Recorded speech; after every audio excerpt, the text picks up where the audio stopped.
Okay, we're back on, and we were talking about life after law school.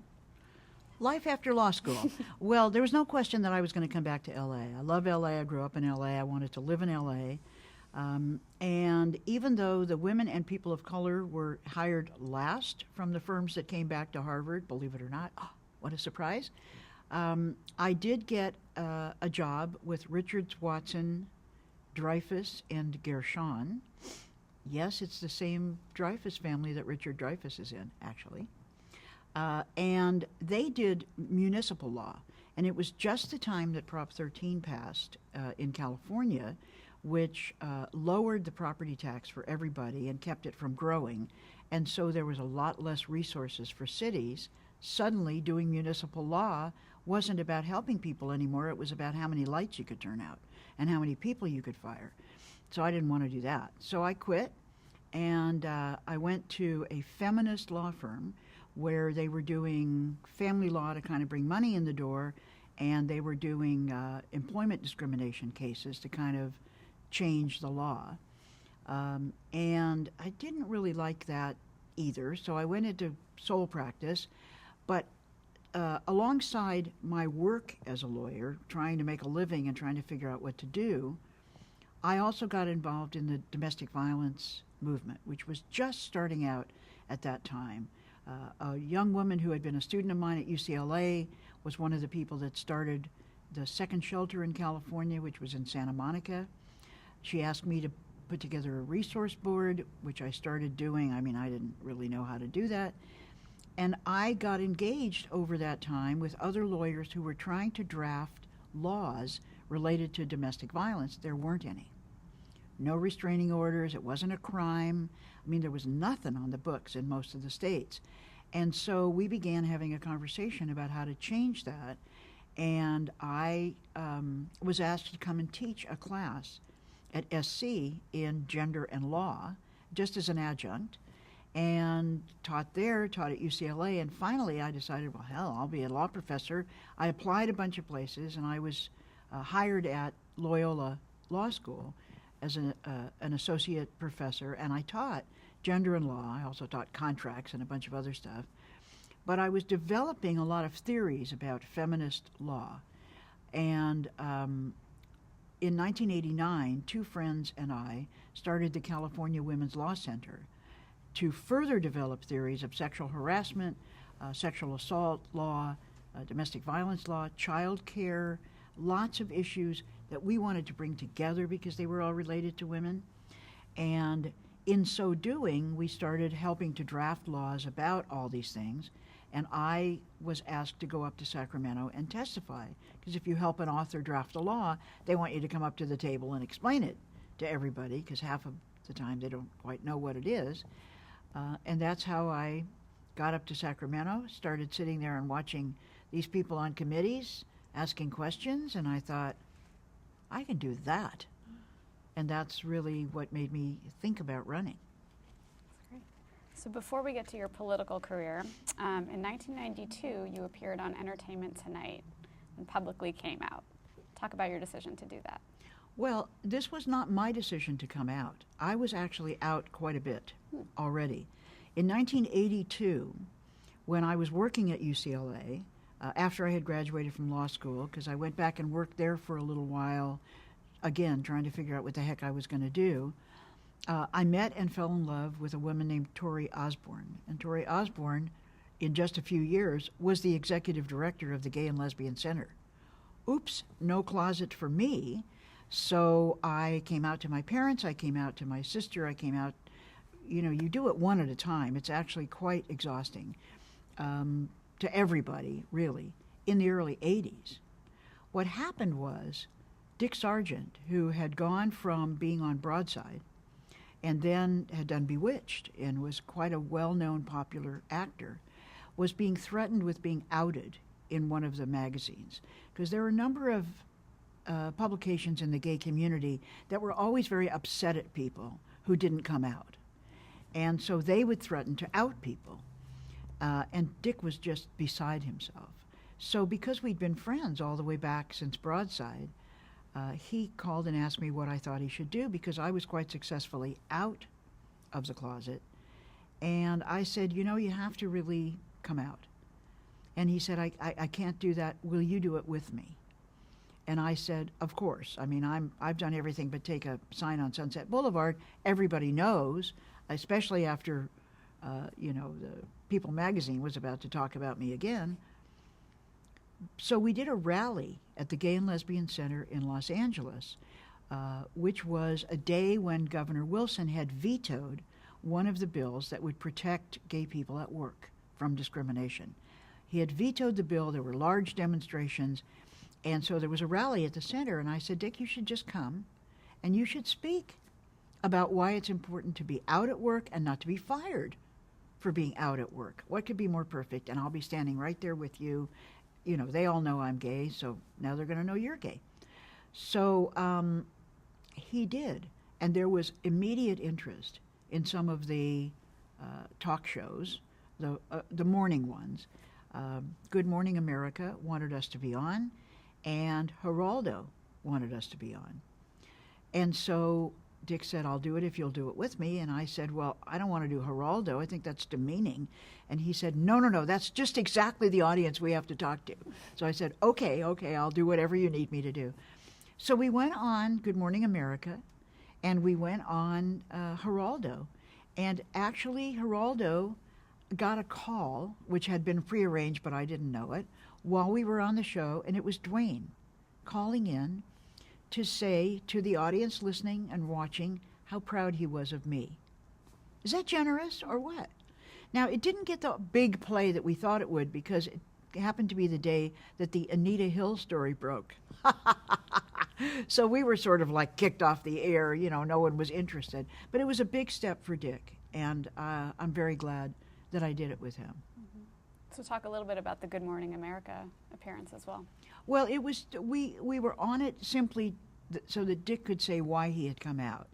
And I talked about how scary it was to be in the industry and to worry every minute that you were going to be outed, to always be looking over your shoulder. And from my experience, and I'd been out of the industry for quite a while, so I had nothing to lose. In that profession, how scary it is everywhere. Without, since Wilson had just vetoed the bill saying that we were protected at work, how scary it was because you could be fired. You could be demoted. You could be told, I'm not hiring any gay people here. And it wasn't against the law. So my thing, of course, as a lawyer and a law professor, was also to say there ought to be a law. It's an important thing to have an anti-discrimination law, and Wilson did a bad thing, which was great. I got to say it on national television. And that's why we were on it. But the story was Dick's coming out. So was there any public reaction after those appearances for you? For me, there was never a negative reaction. I mean, I'll tell you a story for when I ran for office, obviously, because I was the first open gay person, gay or lesbian person, to be elected to the legislature in California. There was plenty of pushback before and after. But from being on those shows and being with Dick, I think he was happier than I've seen him in a long time, because there's just nothing freer than being yourself.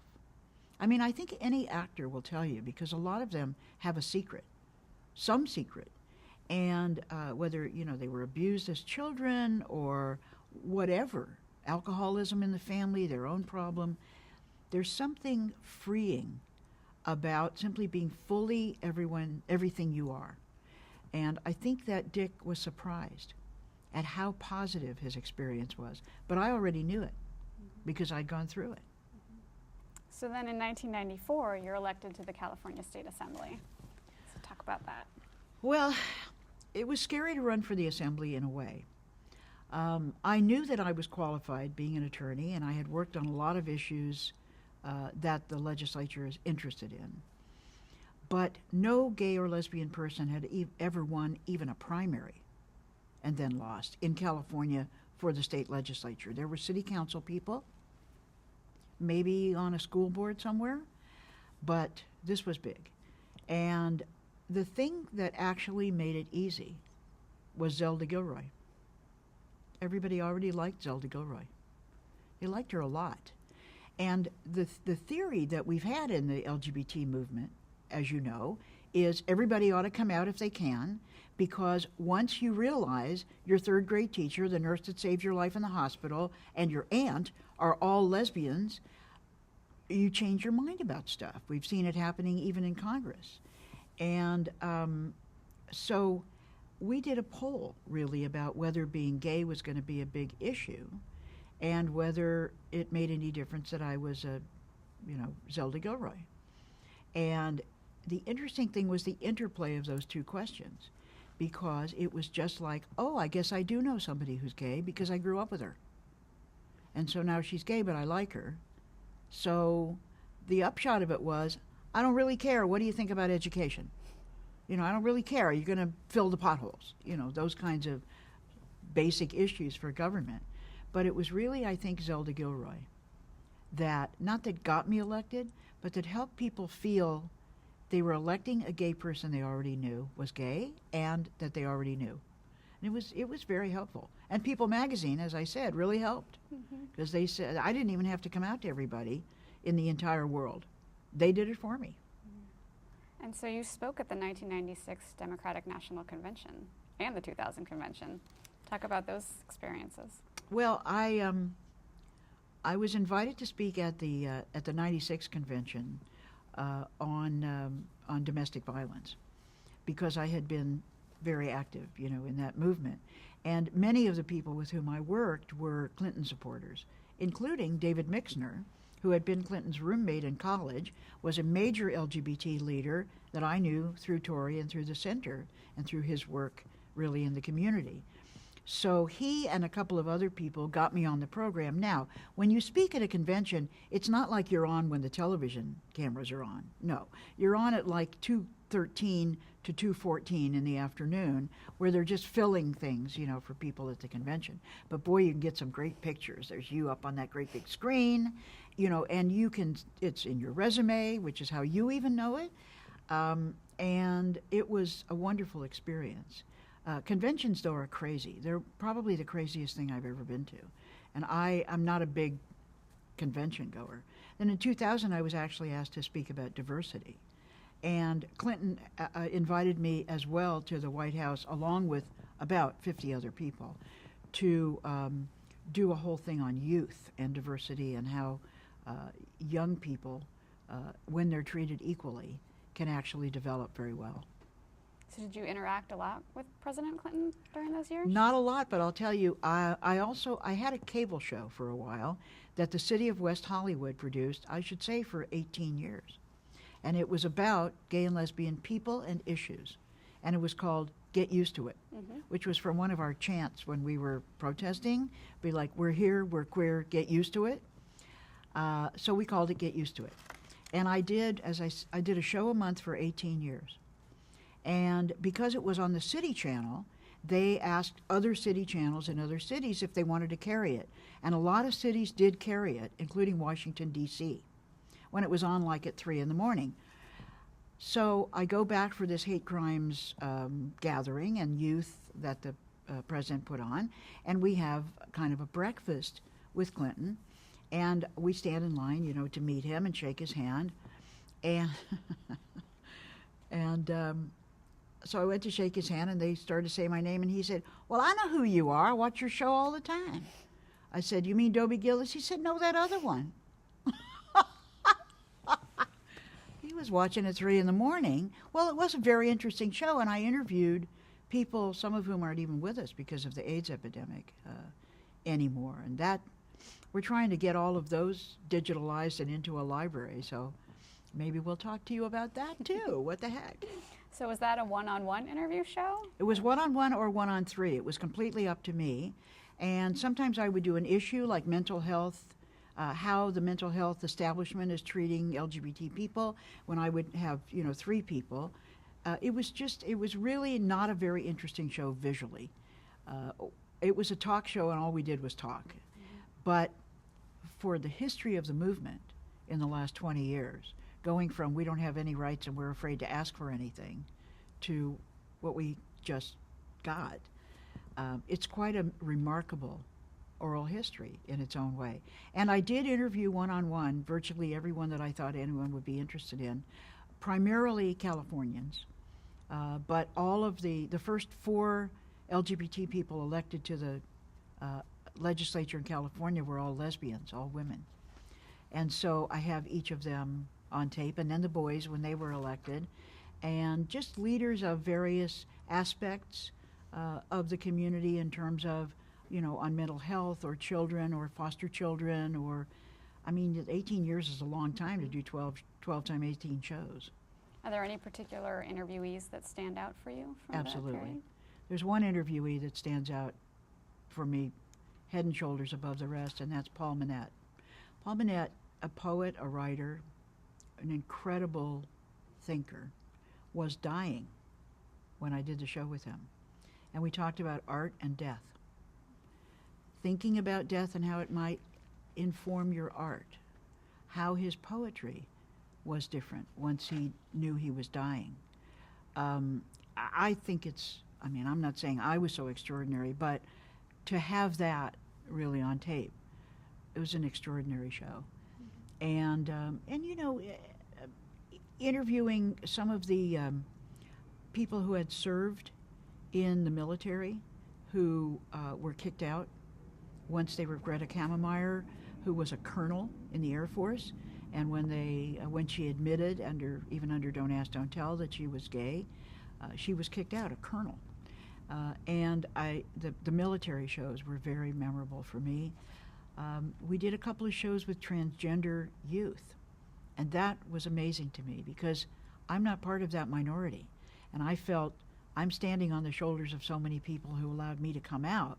I want them to be able to stand on my shoulders.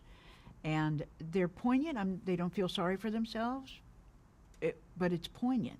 So there were a number of really moving shows for me. I loved doing that show because I could wake up in the morning and decide what I wanted to do, and it was fine. They didn't care. So you're still pretty involved in television as a politician. Talk about the interplay between television and politics. Well, the interplay between television and politics is very interesting because it can be really good or it can be really destructive. I find that television news reporting and commentary is these days very much like echo journalism. Not a lot of people doing original work. Somebody might get an interview, someone else will repeat it as though they got the interview, simply repeat what was heard. There can be a meme put out that is completely wrong about something you said, and of course because of social media and how fast everything goes, it becomes the thing. So it can be, you have to be always very careful. When I was first elected in '94, Willie Brown was still the Speaker of the House, and he had been for 25 years in California. And he said, everything you say, every word, every sentence, every interview, imagine it on the front page of the LA Times or the New York Times, because it will be. And so that kind of informs it, especially with television, because television is instantaneous. If I tell you something, well, I'm in Texas and I'm doing a 13-hour speech so that an anti-abortion bill doesn't pass. At first, nobody knows. It's not a TV show. We don't get the Texas legislature here. Then people start to hear. Then the news shows up. Then they start filming it. Then they start broadcasting it. Then everybody starts tweeting now. But it's really television that brings the picture to you. And to watch her stand on the floor, not allowed to go to a bathroom for 13 hours, not allowed to eat or drink or even lean on her desk, that's very powerful television. And that's politics. She's a state senator. But see, it's not just politics. It's heroism. It's history. In a lot of ways, people don't know what you do in state legislatures. They have no idea. You might be there till 3 a.m.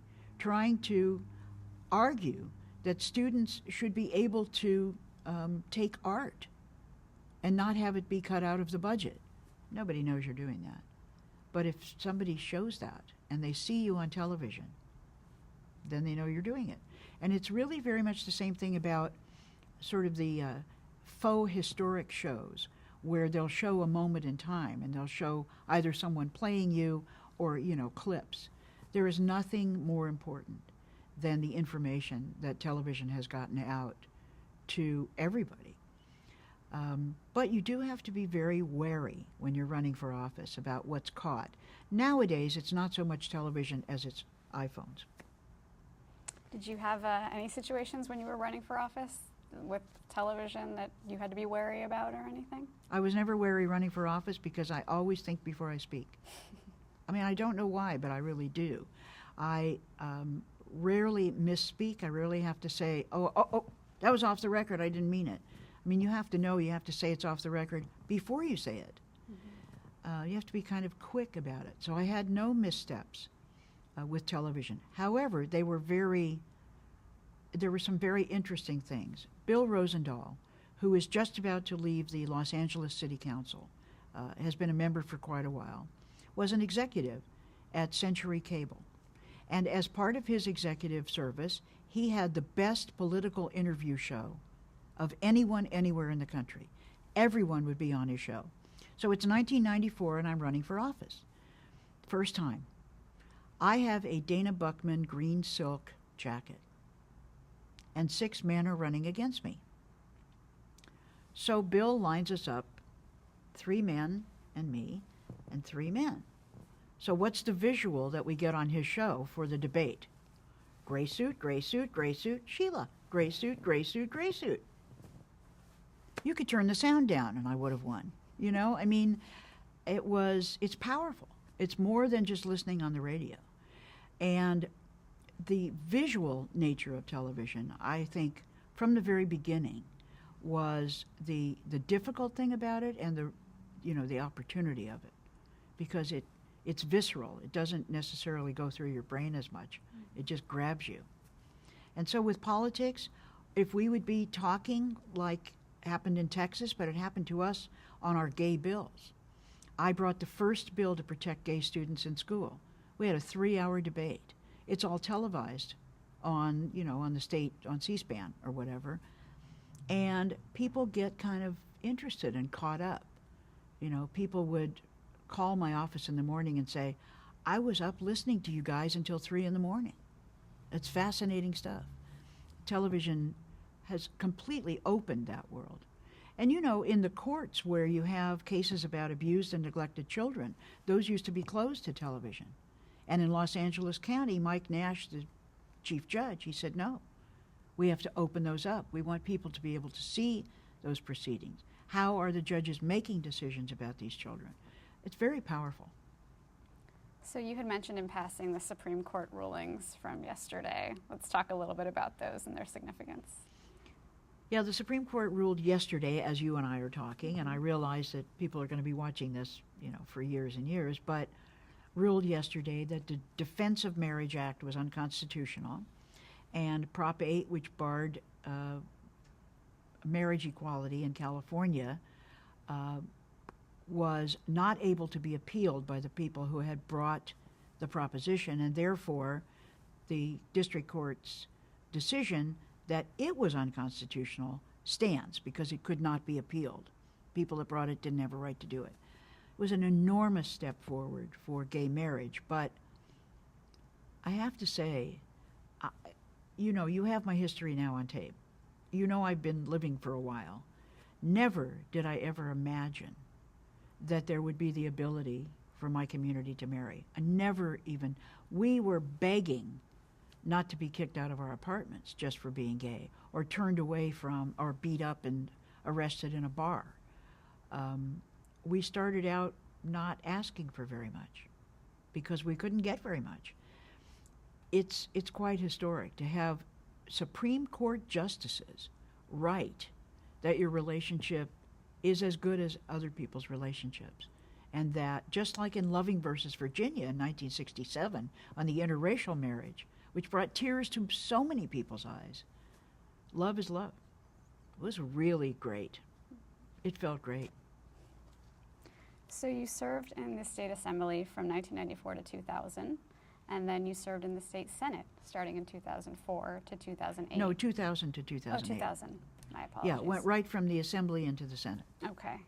So talk about your decision and your jump from there to the Senate. Well, I really felt for the first time in my life, that my service in the state legislature was using every part of me. I mean, when you get up and make a speech and you want people to do what you want them to do, trust me, the acting part comes in. And it's not acting the way people think of it. People think that acting is being phony or putting something on. But acting is just the opposite. It is finding that place in yourself that's authentic and using your body to show it. So when I was watching Jane Fonda do speeches during the war, her anti-war work, I thought, boy, she does that better than anybody, because if she's feeling something, you can see it. And of course, when we're debating for our own lives about gay students, or anti-discrimination work, or even choice, or women's issues, or education, or every day we were talking about something earth-shattering. The fact that I could, if I felt passion, I could show it, actually, I think helped a lot. And I love being in the assembly. And under term limits in California, you only get 6 years. Now you get 12, but in those days you got 6. So Tom Hayden was actually my state senator. And he was termed out in 2000 of the state Senate. And I was termed out of the state assembly in 2000. So it was going to be a perfect time for me to run. I also thought that I could win pretty easily because the part of the district that I represented really liked me. The other half of the district, which is the rest of the Senate district, had West Hollywood in it, a gay mecca if there ever was one, Beverly Hills, UCLA, my places. So as it turned out, I did win pretty handily and got to serve 8 more years. And Schwarzenegger was governor at the time. What was it like working with him? Arnold Schwarzenegger was the worst governor that California ever had, and this is not a joke. Because I served with Pete Wilson, I served with Gray Davis, I served with Arnold. I was aware of how Jerry Brown had governed before, and I've watched him govern since. If I were to write a book about Arnold's time as governor, I would call it Amateur Hour.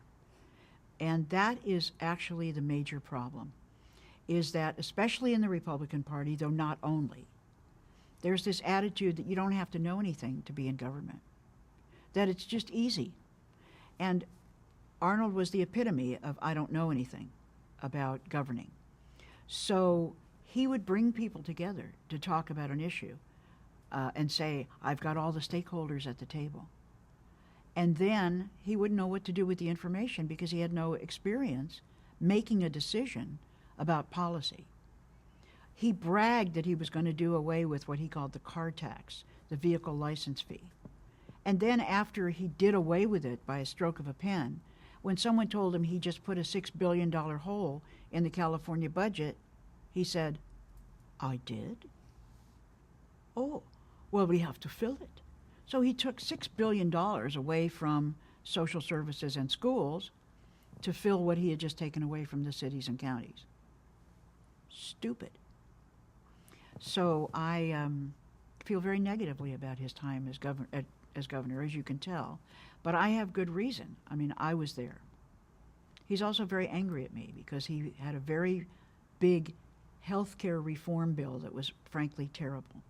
And I was the chair of the health committee hearing the bill. I decided, well, I'll have an 11-hour hearing on his bill so that my members who all wanted to vote for it could see what was in it. And by the end of the 11th hour, they all decided they couldn't vote for it because it was terrible. So I had to show them, of course, but I didn't do anything. And he was so angry that his bill failed that he vetoed all of my bills my last year in office, even the ones he'd asked me to carry. So yeah, ask me about Arnold. I do have opinions. What do you consider your most important contributions from your time in the State Assembly and Senate? The most important contributions in terms of bills that I carried that were signed into law, I had 170 bills signed into law by 3 different governors. I would say the most important ones were the one that protected students at school on the basis not only of sexual orientation but gender identity and even just behavior. I had amended the hate crime statute so that gender included having a hate crime committed against you because people thought you were dressed wrong for your gender, or acting wrong for your gender, or even you're a girl playing basketball or a boy playing the violin. So it wasn't just about LGBT students. It was really about gender conformity. I'm very proud of that bill. A lot of students are protected these days. I carried a bill to establish numerical nurse-to-patient staffing ratios in every hospital.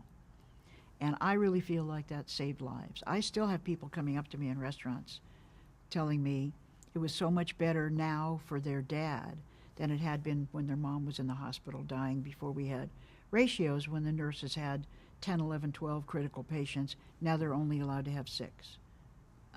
That was a really good bill. I like that. I carried a bill establishing paid family leave in California, and it's the only state that has it. Now, it's paid for by workers, not tax money, not employer money. Same thing that you pay for your state disability insurance. It's just, 1/10 of 1% of, you don't even notice it's being taken out of your check. But if you have a parent that you have to care for, or a child, or a sibling, you get 6 weeks paid leave out of this fund, the same as you do for your own disability under that program. And I'm very proud of that. And so in 2010, you started a consulting company, Kuehl Consulting. Talk about the mission of your Well, organization. a lot of people think that we get paid a pension from the legislature in California, but the truth is you don't. You get nothing. So when I was termed out in 2008, I had to earn a living. I was appointed to a state board for a year only. And then in 2010, I had to figure out what I was going to do. So I talked to some people, or they came and talked to me from Santa Monica College. They wanted to start a public policy institute. And I said, I would love to be the director of that, but it was not full-time. I mean, they didn't have that kind of money, so it was more half-time. But we've done that now for 4 years, and it's quite successful.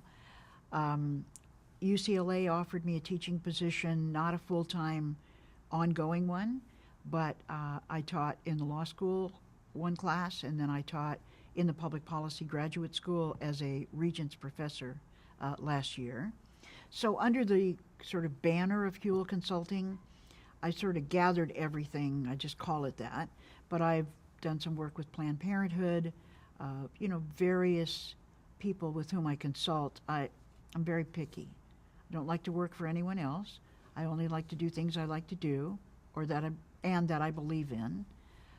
And now this year, I'm running for county supervisor because my county supervisor on the whole west side of LA is termed out in 2014.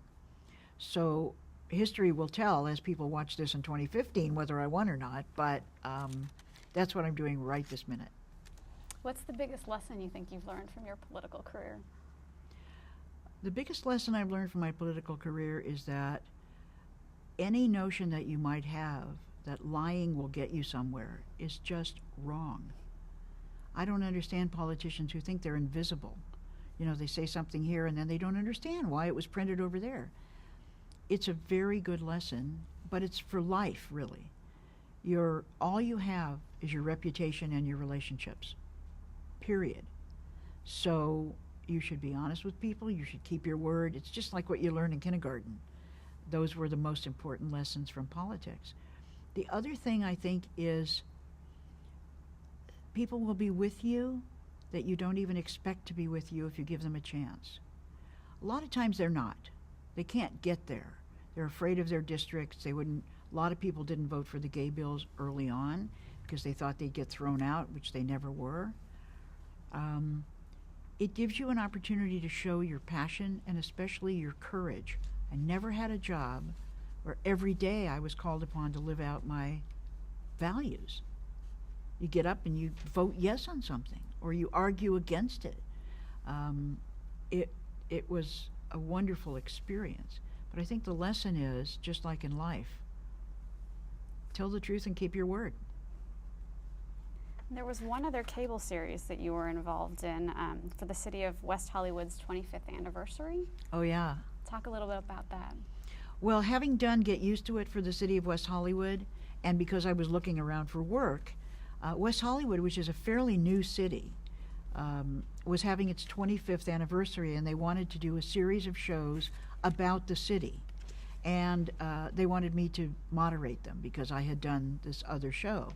So I helped them put it together and kind of showcase the different communities in the city, why it was different, how thinking outside the box was always what happened even before they were a city. Very artistic, the Sunset Strip was there. It was very interesting. Is hosting on camera work something you want to do more of? I'd love to do hosting on camera work.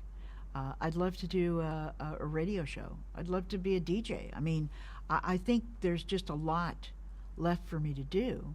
I also think if I do win for supervisor, they're term limited. So if I win, I can do that for 12 years. And then what? I think I'd like to have a series again. Perhaps I could be Betty White and be incredibly famous, in the last 20 years or whatever. I don't know. That would be fun. So we're going to ask a few summing up questions. Okay. Do you miss acting? I do miss acting sometimes, but as a general career, I don't. My career, honest to God, is so much more variegated and interesting. It just engages me in the big questions of the day in a way that acting doesn't. But I do miss being an artist because there was something that made you dig deeper inside yourself in a very different way from the way politics does. Politics allows you to express your values, but with art, you find something in yourself. Sometimes it's very difficult. You have to play a very difficult person and stay in that character. So I kind of miss that part.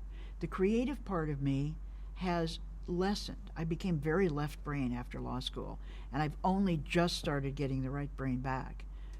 So I miss it for that, and I also miss the camaraderie that you have on the set, but I think I was very lucky. You can't count on that always, because there are conflicts and, idiots everywhere. So that was just a matter of luck. How has television changed since you started your career? Television has changed a lot since I started my career. It's telling the truth more. Telling the truth more, actually even more in fiction than in nonfiction, in a funny way. You go to see Lincoln, for instance, and it shapes the story of just the 13th Amendment in a way that you wouldn't get from a documentary about Abe Lincoln. But it tells the truth more. Ever since All in the Family, things went that way, thanks to Norman Lear, where you began to see people's foibles, you began to see what was wrong with them. Of course, it's changed in terms of who can be shown. If you don't have a gay buddy, you won't sell your pilot, I guess. Although people of color are still so invisible in so many of the shows, or just there'll be one, Some shows are different. I actually think Disney's done very well about that on their channel. It's kind of funny. Just what you wouldn't expect. But, it takes thought. Of course, the technology has changed, and I think those two things might go together, because just as with movies, the fact that independent producers can make a film because the technology, even the equipment, you can carry it in your pocket just about, and you can get it, and you can just shoot virtually anywhere. That, I think, has changed so that you can find a lot of different production companies. Although, of course, the networks still try to keep it, and they keep buying up other networks so that they can show their shows again and again and again. So there's still this conflict about who's going to own the media, how much independent work there'll be, how much corporate control there'll be. But I think it's far less corporate and certainly sponsor control. I mean, when we first started out, even on the Stu Irwin show, General Mills was our sponsor, and the family in the show, the Irwins, we would do their commercials. We'd all be eating, cereal for the commercials. You couldn't even tell it wasn't a part of the show. Although product placement is still a very big thing, it's or maybe doing an entire movie at Google. Still, But I think the biggest change has been the ability to tell the hard truth. What is your proudest achievement? In my whole life, Life? Career? my proudest achievement. You know, it's funny, I think I'm really sort of riffing off of the Supreme Court decisions yesterday, because it's not a moment, but it's a history. Being part of the LGBT movement, from the very beginning, being a supporter of the civil rights movement, being deeply engaged in the women's movement, and then being the person, you know, the thing itself in the LGBT movement, just being a part of the biggest change that we've seen in the country in terms of how people are treated and what rights they have. I would say my proudest moment is not a moment. It's really kind of my history and what I had to do in being a role model, maybe as Zelda, for young women, in, you know, coming out, in making the law, in bringing other people along. It's more of the whole history I'm proud of, actually. Any career regrets? Career regrets. Certainly at the moment, when you lose your career in television, you have a lot of regrets. Why did I have to be gay? If that's why I lost my career, you know, why couldn't I be like everybody else? But the funny thing about the trajectory of your life is when you look back on it and you think, you know, if I hadn't failed as an actor, I wouldn't actually be doing this job that I love. If I hadn't failed to get into UCLA, I wouldn't have had to go to Harvard. And so sometimes your life has something in mind for you that you don't actually know. So I have no career regrets at the moment because they all turned out great. And do you have any advice that you could offer to an aspiring actor? My advice to an aspiring actor, in a way, would be the same advice I would give to an aspiring politician. And that is, you need to have a lot of life experience. I don't say necessarily you have to like do all the dangerous drugs to find out what it's like, but take a couple of jobs somewhere and see what it's like to work behind a counter.